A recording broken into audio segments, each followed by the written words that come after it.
Mr. Speaker, I'm lost.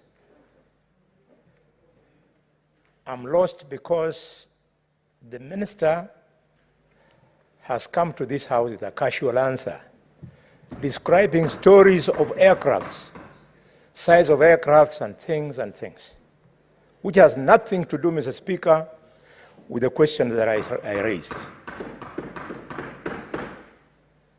This casual answer, Minister, you know, you and I, we enjoy leadership positions in this government.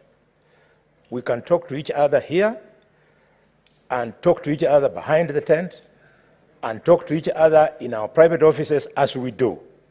The purpose of this question, Minister, is for us now to bring it in the open to the public in Kakamega to know the progress of this project. The seriousness, Minister, is that 611,000 people voted for President William Ruto against 955,000 for Raila Odinga. There was work that was done. And now, when you treat us casually like this, you know that on 8th of December 2022, the President came to Kakamega. Senator Boni, can you be very specific on your question? Mr. Speaker, sir, because he was casual. Know the history of the voting and what happened? Yeah, I've left out history of Just voting. specific. Your indulgence. What you lead need to be addressed. Mr. Speaker, your indulgence, please. If I don't do this, I'll lose this house, I'll lose the public. Mr. Speaker, on 8th of December 2022, the President came into Kakamega and launched this project, and alongside it, commercial aircrafts, which have been ongoing.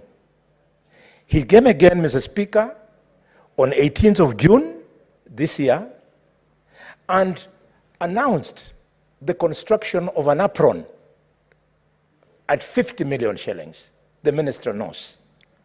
And lastly, Mr. Speaker, on 25th of August, the President stayed in the county for 5 days, and this was the project. So I was expecting the minister was coming here to tell us only two things. When is the payment for residents going to commence? Because from that time last year, they stopped doing end development. They know they are moving out. And two, to tell us when is the construction starting. That is called, Mr. Speaker, Mr. Speaker, sir. Pertinent questions, and I think they are very indirect. Yes, Mr. Speaker. Yes. Mr. Speaker, I feel extremely offended that this is how we are treating the public that gives us the same money that we use to develop projects. You wait for the answer, Senator Boni, and then you can maybe react later on. The Speaker, Mr. Speaker, of course, I have maximum respect for the Senator Khalwale, not just because we serve together in this chamber, but because he is at the top leadership of this administration. Mr. Speaker, I have given the answer, and that is the answer. The answer being, Mr. Speaker, that first, we can't go beyond 1.4 kilometers. The international standards that are observed for establishment of an airport, Mr. Speaker, tells us that in terms of the approach to that runway, we can only accommodate 1.4 kilometers. And to do so, Mr. Speaker, we must acquire land. I spoke to Governor Barasa this morning on the same issue, Mr. Speaker, because Senator Khalwale knows one thing, that in the said meeting, the county government offered to acquire the land. And Mr. Speaker, that is why there was a meeting between KAA, KCA, and county government. The answer is very clear. It says, Mr. Speaker, that the acquisition of land can only be achieved under the law through the National Land Commission. Mr. Speaker, the answer is also very clear, that to achieve an international standard, a different place must be sought to establish an international airport. An international airport, Mr. Speaker, cannot be built in the location where we have, and with the expansion that is needed, it would require billions of money to even try to move people. Mr. Speaker, that is our government, Honorable Khalwale. That is the situation we found ourselves. It requires you are in the meeting. You are in the meeting, Mr. Speaker, and the answer of, Mr. Speaker, 400 million was required in the discussion in the meeting for purpose of, Mr. Speaker, expanding. The county government said that to acquire that land, they need 400 million from KAA and the national government. The president made it clear that the support would be needed, Mr. Speaker, for purpose of expanding that land from a partnership with county government. So, Mr. Speaker, the Honorable CS cannot come to the chambers and August House, a very respectable house, and give an answer that is outside the technical advice that comes with the specification of what an airport looks like, Mr. Speaker. But I appreciate the passion that with which Senator Khalwale is prosecuting this matter. It helps my ministry, if it was possible, that Parliament appropriate some money for purpose of that acquisition. If that passion also can be channeled to the National Assembly to look for the resources. But we know the circumstance under which we are operating, Honorable Khalwale, that we must keep certain level of fiscal discipline because of the challenges we have as a government. I thank you, Mr. Speaker. Thank you. Now we go, as per my directive, I want to open the next 30 minutes to the members, senators, to ask supplementary questions, especially on airports, or as a similar supplementary question, so that we tighten up this process. We ask your supplementary. Just 2 minutes, Senator Sifuna. Thank you, Speaker. Just like Senator Khalwale, I believe with great respect that the CS misunderstood the question that I asked and he answered the question, the wrong question. The question I was asking, Honorable Speaker, is if you look at the design of the terminal of JKIA, provision was made for drop-off points of passengers coming in, not the ones on the air side, Honorable CS, not the ones on the air side. You're talking about passenger boarding bridges. No, that's not what I'm asking. Provision was made for drop-off points at the terminal entrances, but those accesses were blocked. That's what I'm asking. Why is it not possible? What is the rationale? And in this house, we will insist on honesty. I want the CS to be honest to the people of Kakamega. There is no business case for an international airport in Kakamega. That's what you need to say. Say that the president lied. That is what you need to say so that we move forward. Mr. Speaker, I thank you. CS, kindly. Mr. Speaker, I thank my learned friend, Senator of Nairobi, for the clarification. I understood you initially to be the passengers that are arriving. You mean the passengers that are traveling. Mr. Speaker, there was a security protocol that was established, particularly when we entered into agreement with the UK and the US administration to enable us to have direct flights, particularly to the New York. And part of those protocols was to ensure that we keep to dropping passengers at a reasonable distance to the terminal itself. That is why you see all that area has been blocked. You know, your people are dropped a little bit far away, not very far though, but about, say, is it, if I guess, maybe 50 meters away from the veranda. But also the construction of Terminal 1A after the fire of 2014, never put into consideration the need to have a good veranda and canopy that can be able to, people can be dropped properly. So there was a design problem that happened, and we acknowledge. In fact, in the reports of KA, the discussion is how do you now remodify the existing terminals and put it on a canopy that can come way in front that will allow us then to drop people where, a place where there is shade. So that was a design issue. But there's even a more critical problem. At the main gate up there, people have to alight, then they are searched, then the car is searched before you go in.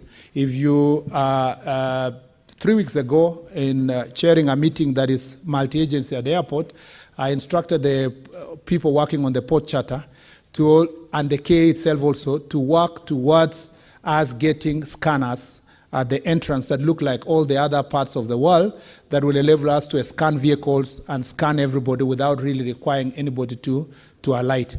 What has happened in other countries also is advanced passenger information is provided for before passengers come to the airport. So by the time someone, what other countries have done is that they have a general data of everybody. By the time you're coming to the airport, they know who's in this car. So police only stop a certain car if they have certain suspicion. But in our case, because of the same desire to maintain our direct flights to New York, people have to alight and search. But going forward, we are thinking of how can you get scanners that can be able to check the vehicles on high speed without people being able to alight. So there are two reasons. The other one is a security related, but also the construction and design of the airport never put into consideration that very important factor. On the Kakamega, the president never lies and never lied. The point is that, and Senator Khalwale was there, it was a partnership between the national and the county government. And there are certain commitments that the county government give. In fact, I can say this because I think I was called when the meeting was going on. The county government committed that it is easy for them to get the land, only for them to realize later that it is very costly. It will need about 400 million, which is not available in our county government. So because of that situation, the discussion that we've been having is to find out how can you fast move to 1.4 kilometers, as you think about making the airport reach 2 kilometers and so forth. It is important to have aerodromes in most parts of the country. It eases communication. People going to Kakamega are now landing there. They are home on time.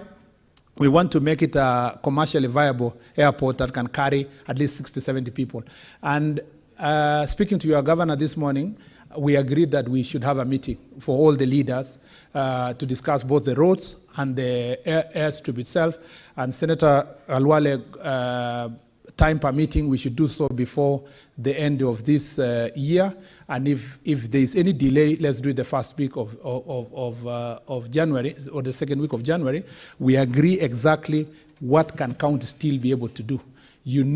Many people in the county are proposing you go to that land. It's called Issue. It's near the forest, Sikusa. But again, as I've told you, I've done my homework and I've found that you will need a long process, including parliamentary approval, for you to excise a forest land to move the airport to that place. And my answer is as clear as it is. And you are always welcome to have further discussion on this issue. I thank you, Mr. Speaker.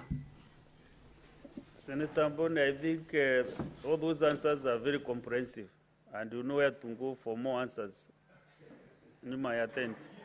So maybe allow me to give other senators maybe to...